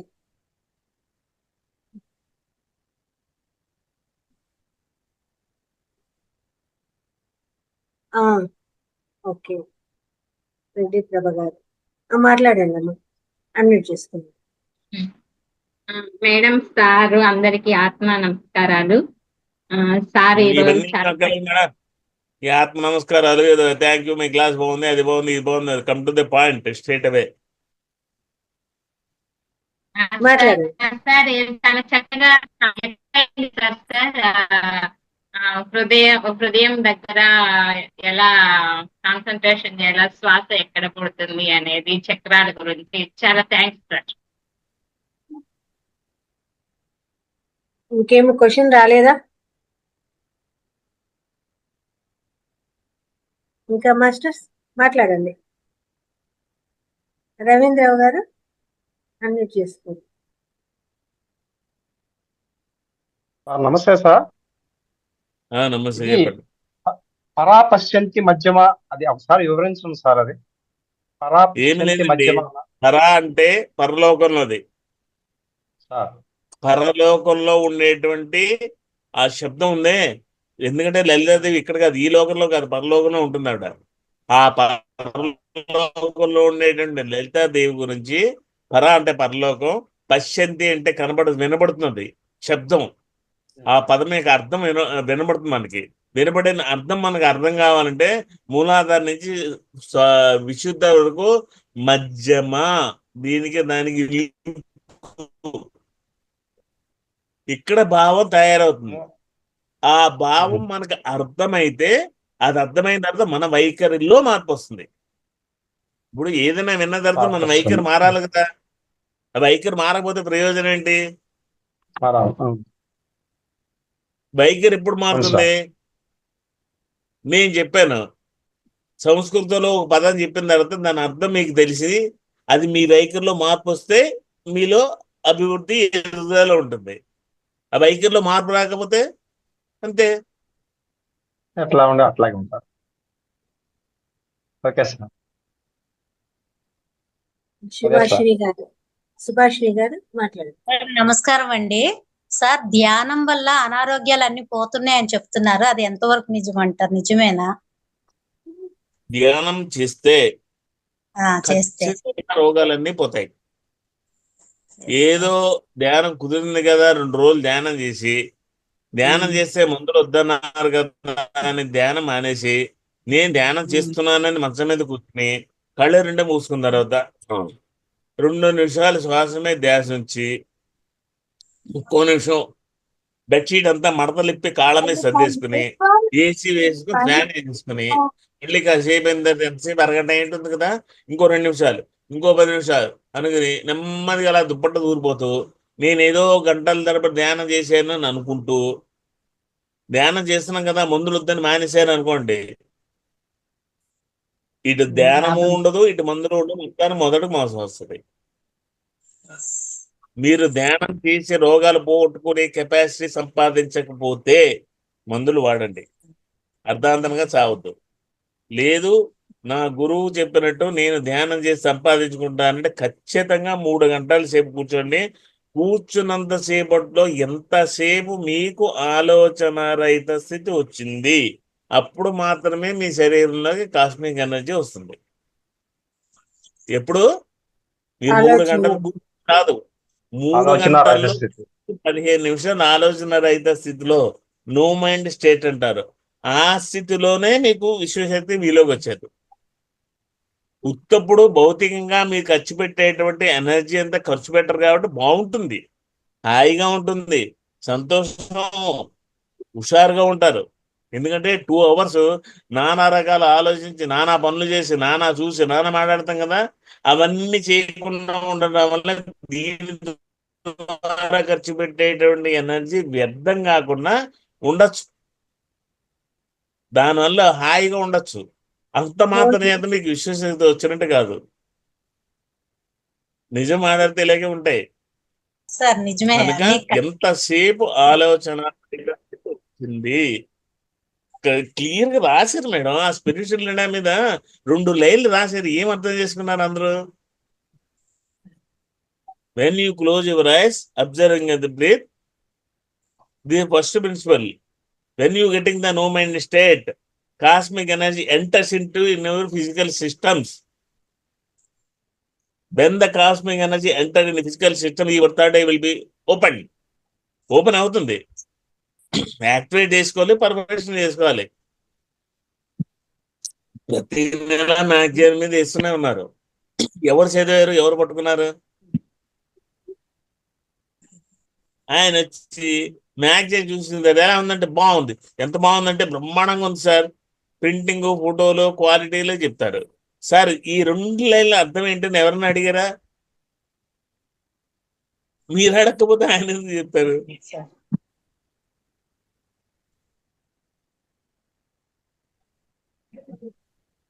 Yes madam. శ్రీలక్ష్మి గారు, అమ్మ శ్రీలక్ష్మి మాట్లాడు. ఇంకా మాస్టర్స్ హ్యాండ్ రైజ్ చేయండి. క్వశ్చన్ ఆన్సర్స్, మీకు ఎలాంటి క్వశ్చన్ ఆన్సర్స్ ఉన్నా, క్వశ్చన్స్ ఉన్నా కూడా చక్కగా అడగచ్చండి, మాట్లాడండి అమ్మ. తాగుతున్న హార్ట్ అటాక్ అనే అంటారండి, అది ఎంతవరకు కరెక్ట్ అని? ఏంటండి మీరు ఇప్పుడు చెప్పారు కదా, ఇక్కడ వస్తేనే అది గ్యాస్ట్రిక్ అమ్మా, ఇక్కడ వస్తే హార్ట్ అటాక్ అన్నారు కదా. ఒక సెరలు, దమనలు ఈ చేతులని ఒక చెయ్యంతా లాగితే కూడా హార్ట్ అటాక్ అంటారు, అది ఎంతవరకు కరెక్ట్ అండి? కాదండి. ఈ చెయ్యి అంతా నొప్పి వచ్చింది అనుకోండి, ఈ చేతి నుంచి డిసెండింగ్ నాడీస్ అన్ని కిందకు ఉంటాయి. ఆ నాడీస్ లో ప్రాణశక్తి సంచారం లేకపోతే బ్లాక్ అయితే ఆ చెయ్యి నొప్పి వస్తుంది. దానికి కావాల్సిన పెయిన్ కిల్లర్. అదే ఇది ఒక చెయ్యంత అంటే విన్నానంటే, ఎడం చెయ్యంత నొప్పి వస్తే ఆడవాళ్ళకి కుడి చెయ్యి, మగవాళ్ళకి ఎడం చెయ్యి నొప్పి వస్తే హార్ట్ అటాక్ అంటారు కదా, అది అందుకు అడుగుతున్నా. అది సంబంధం లేదండి. దమంలో శరీరంలో ఇక్కడ చదువుకున్నారా? చదివాను, తెలుసు. ఇక్కడ నుంచి దమంలో, ఇక్కడ నుంచి శరీరాలు ఇద్దరికి ఒకటే.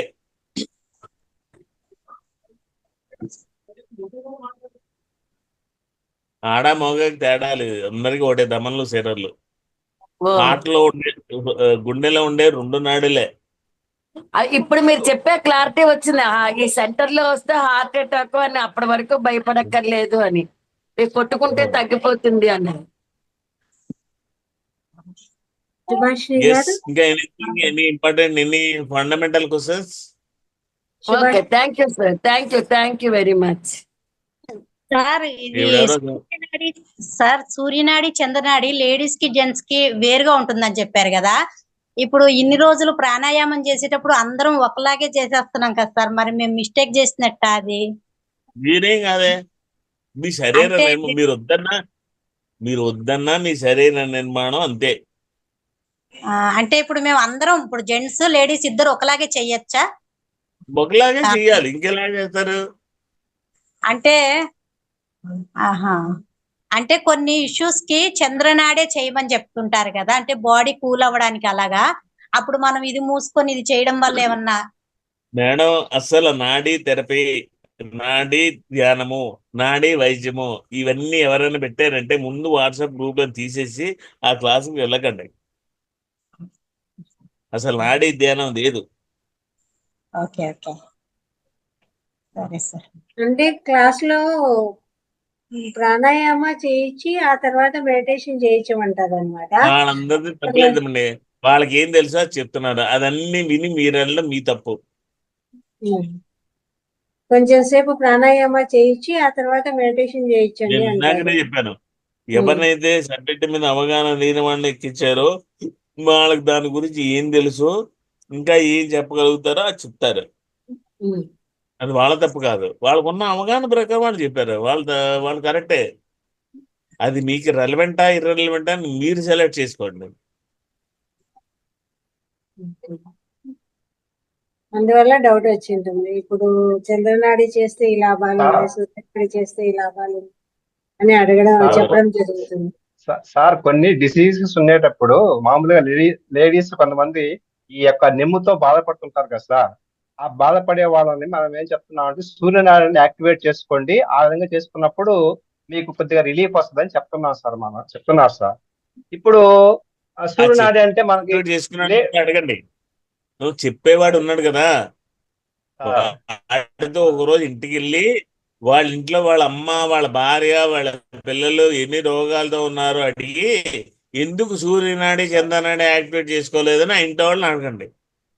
అప్పుడు ఆయన చెప్తాడు ఆన్సర్.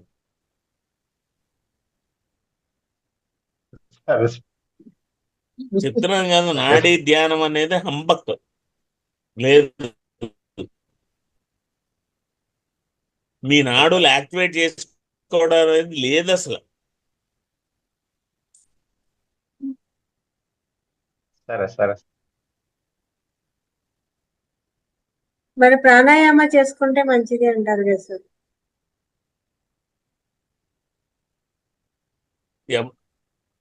నేను చెప్పలేదు, నన్ను అడగద్దు. Yes, sir. Okay. ఇంకా మాస్టర్స్ ఏమైనా డౌట్స్ ఉన్నా ప్రాణాయామం సార్ అంటే చెప్పినది. ఏంటి? ప్రాణాయామం అంటే ఏంటి చెప్పండి.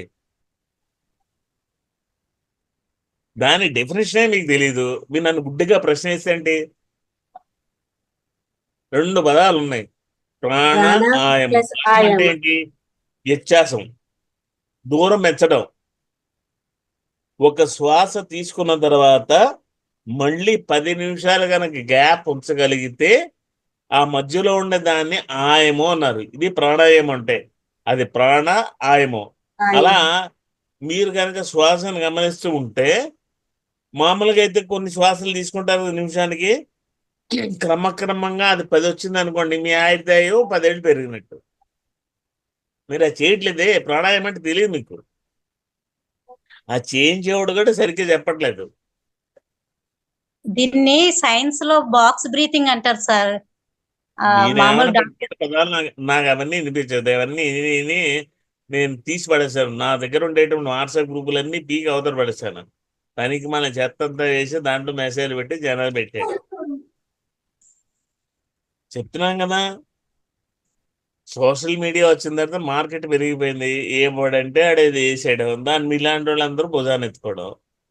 మీలాంటి వాళ్ళ వల్ల వాళ్ళు బాగుపడుతున్నారు. వాళ్ళని కదా అనాల్సింది, ముందు మీలాంటి వాళ్ళు అన్నారు. ప్రాణాయామం నా దగ్గర వచ్చేటప్పుడు ప్రాణాయామం అంటే ఏంటో తెలుసుకొని రావాలి. నన్ను అడిగితే అప్పుడు చెప్తా. ప్రాణ ఆయామం అంటే ఒక శ్వాసకి ఇంకో శ్వాసకి ఉండే వ్యత్యాసం. మీరు గ్యాప్ వదులుతున్నారా? లేదే. అందుకే పల్స్ మెషిన్ పెట్టుకుని పొట్టంలో పెట్టి అందులో చూసేస్తారు ఏదో తేడా వచ్చిందా, ఆయుస్ వచ్చిందంటే.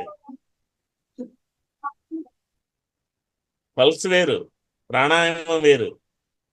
చెప్తున్నాను కదా, ఇవన్నీ కన్ఫ్యూజ్ చేసి గందరగోళంలో పడేసేవాళ్ళు అంటే ఇష్టం మీకు.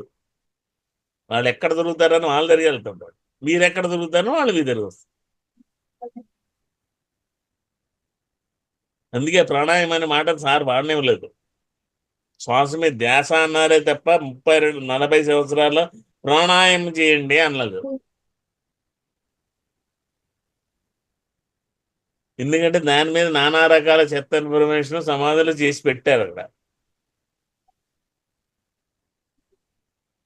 చూడండి, మీరు గమనించుకుంటూ ఉంటే మీరు ఎన్నిసార్లు శ్వాసాలు తీసుకుంటున్నారు, అది తగ్గితే అంత ఆయుధాయం తెచ్చుకుంటాం. అందుకే ఎక్కువ సంవత్సరాలు ఋషి ఎక్కువ సంవత్సరాలు ఎందుకుంటాడు?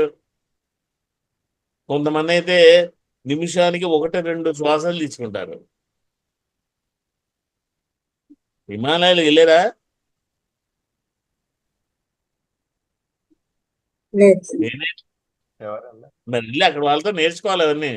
ఏదో గడ్డాలు మీసాలు పెంచుకుని బైరాగులో ఉంటే వాళ్ళ దగ్గరికి వెళ్ళి స్వామి అనాలి, వాళ్ళని వెంబడి పడాలి, నేర్చుకోవాలి.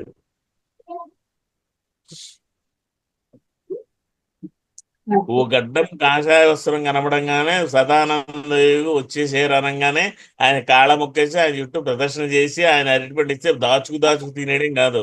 ఆయన కాళ్ళ ముట్టుకుంటే ఏమీ రాదు బూడిద, ఆయన చూస్తే ఏమీ రాదు దండగా, ఆయనతో కూడి ఉంటే ఏమీ రాదు దండగా. అయ్యా ప్రాణాయామం అంటే ఏంటి, ఈ యోగాలు ఆయన దగ్గర కూర్చొని నేర్చుకోవాల్సిన అంశాలు నేర్చుకోవాలి. నేర్చుకోరు.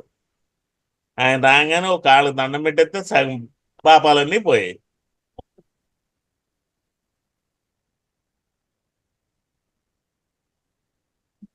అమ్మా సుశీల గారు మాట్లాడండి. హలో హలో సార్, అందులో వినపడుతుందండి? వినిపిస్తుంది. నాకు మీరు వినపడుతుందండి. మీరు 7 చక్రాల గురించి చెప్పారు కదా.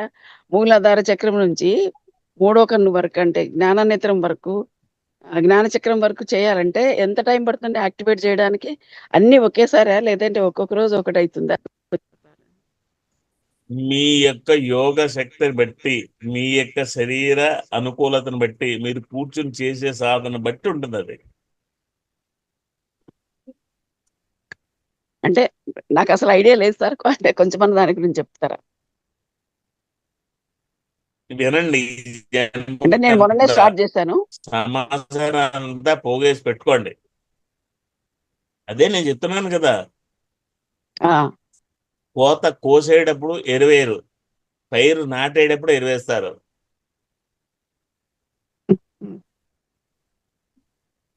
అర్థమైందా మీకు? కొంచెం డీటెయిల్ గా చెప్పగలరా? భూమిలో పైరు నాటేటప్పుడు ఎరువేస్తారు, ఎందుకు? బాగా ఎదగాలని.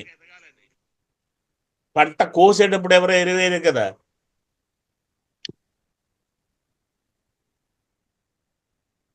ఇప్పుడు మీకు ఏ సాధన ఏం అక్కర్లేదు, కళ్ళు మూసుకుని హాయిగా భగవత్ చింతనలో ఉండండి.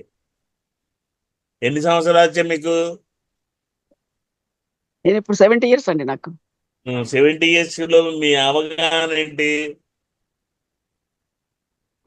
అంటే ఈ చక్ర హీలింగ్ గురించి విన్నా నేను, అందుకని నాకు కొన్ని గురించి మీ అవగాహన ఏంటి?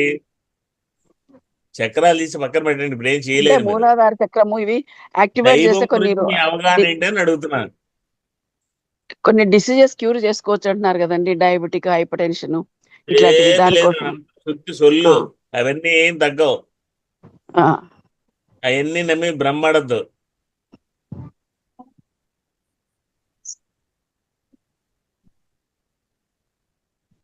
ఎవడో ఇప్పుడు బలవంతంగా మూలాధార చక్ర యాక్టివేట్ కదా అని చెప్పి కూర్చున్నాను అనుకోండి, అది ఎక్కడైనా పట్టేస్తే కూర్చోలేరు, నించోలేరు, పడుకోలేరు. తర్వాత మీ ఇష్టం.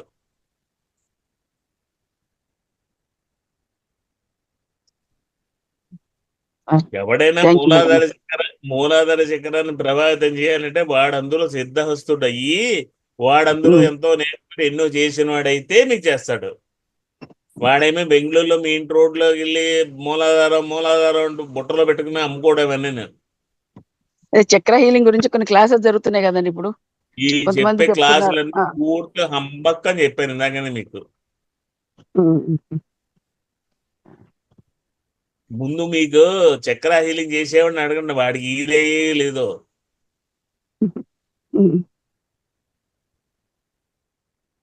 సరే, థ్యాంక్ యూ వెరీ మచ్ అండి ఫర్ యువర్ సజెషన్.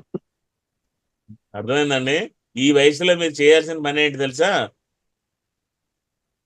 చెప్పండి. చిన్నప్పటి నుంచి 20వ సంవత్సరం నుంచి మీరు ప్రతి ఊర్లోనూ ఉండేటువంటి దేవాలయాలన్నీ చూస్తున్నారు. ఎంతో మంది దేవుళ్ళు కొలిచారు, ఎంతో మందిని ఆరాధించారు. ఇప్పుడు 70 ఏళ్ళు మీకు వచ్చాయి. ఇప్పుడు మీకు వచ్చేసరి మీకు అవగాహన ఏంటి తెలుసా? ఏ గుడికి మీరు వెళ్ళకూడదు. అరే 20 ఏళ్ల నుంచి ఇంతమంది దేవుళ్ళు, నేను కృష్ణుడు గుడికి వెళ్తున్నా, రాముడు గుడికి వెళ్తున్నా, వినాయకుడు గుడికి వెళ్తున్నా, బసవేశ్వరుడు గుడికి వెళ్ళా, ఇంకెవరు ఆంజనేయ స్వామి గుడికి వెళ్ళా, ఇంకో కుమారస్వామి గుడికి వెళ్ళా. ఇంతమందిలో ఇంతమందిని ఆరాధించి పూజిస్తున్నారు కదా. అవును. ఇంతమందిలో ఆధ్యాత్మిక ఉన్నప్పుడు, దైవత్వం ఉన్నప్పుడు, ఇన్ని దేవుళ్ళలో ఉన్న దైవం ఒకటే అయితే ఇన్ని దేవుళ్ళలో ఈ ఆ తత్వాన్ని, ఈ ఆధ్యాత్మికతని, దైవత్వాన్ని ఇంతమంది దేవుళ్ళలో చూస్తున్నటువంటి మీలో కూడా దైవత్వం ఉండాలిగా. ఈ 70 వచ్చేసరికి ఈ అవగాహన రావాలి మీకు.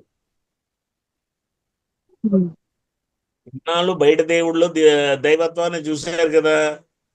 ఆ బయట దేవుళ్ళ దైవత్వాన్ని చూసేటువంటి ఈ రమా సుశీల గారు లో ఉండేది కూడా దైవత్వమే కదా. కనుక గమ్మున కూర్చోండి. మీరు కూర్చున్న చోటనే మీకు నచ్చింది పొద్దున్నే ఓం నమ శివాయో ఇంకోటో అనుకోండి, లేదంటే కళ్ళు తపస్సు చేసుకుంటూ కూర్చోండి. ఏ గుడికి ఎక్కలేదు, ఏ దేవాలయానికి ఎక్కలేదు, అన్నీ అయిపోయింది.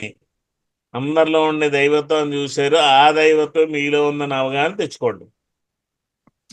అన్ని అయిపోయినండి, మానస సరోవరం అన్ని యాత్రలు 20లో అయిపోయినాయి. గుడికి వెళ్ళాలి, 60లో గుడికి వెళ్ళకూడదు. అది వివేకానంద చెప్పింది. Okay madam. Thank you very much అండి.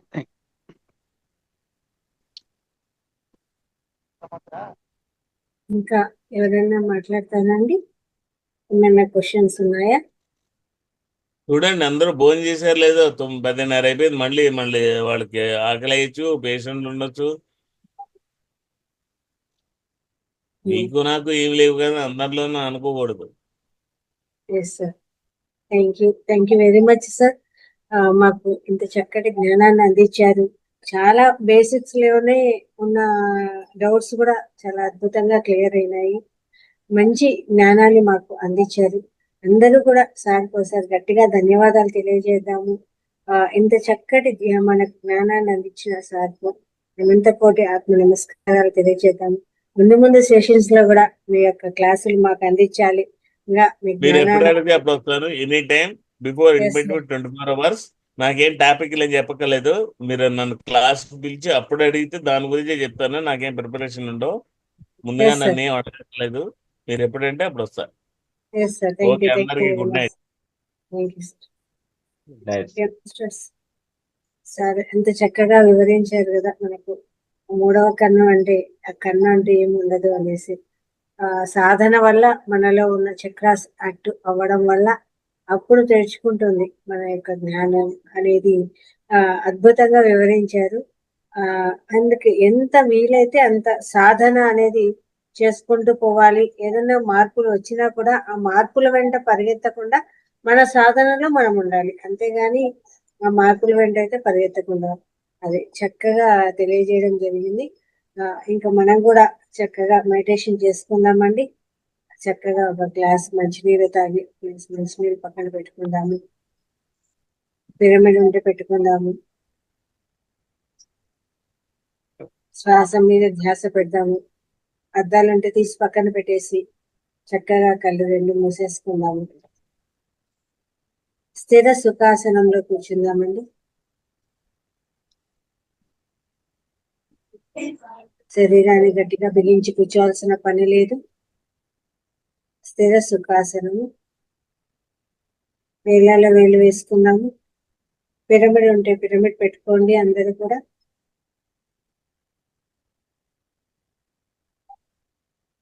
శ్వాసను ఎలా గమనించాలో కూడా చెప్పడం జరిగింది సార్. కాబట్టి చక్కగా శ్వాసను అలా గమనిస్తూ ఆ శ్వాస మీద ధ్యాస పెట్టడం చేద్దాము.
నెమ్మదిగా 2 చేతులు విడదీసి 2 కళ్ళ మీద పెట్టుకుందాము.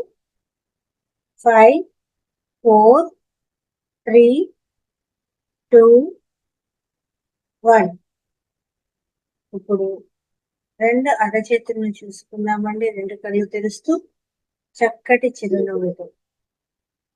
ఇంతవరకు జరిగిన ధ్యానాన్ని మనకు అందించినటువంటి బ్రహ్మర్షి పితామహ పత్రిజీ గారికి చక్కగా ధన్యవాదాలు తెలియజేసుకున్నాము. థ్యాంక్ యూ అండి. తిరిగి రేపు సమగ్ర జీవన శైలిలో కలుసుకున్నాము. అంతవరకు సెలవు. ధన్యవాదాలు.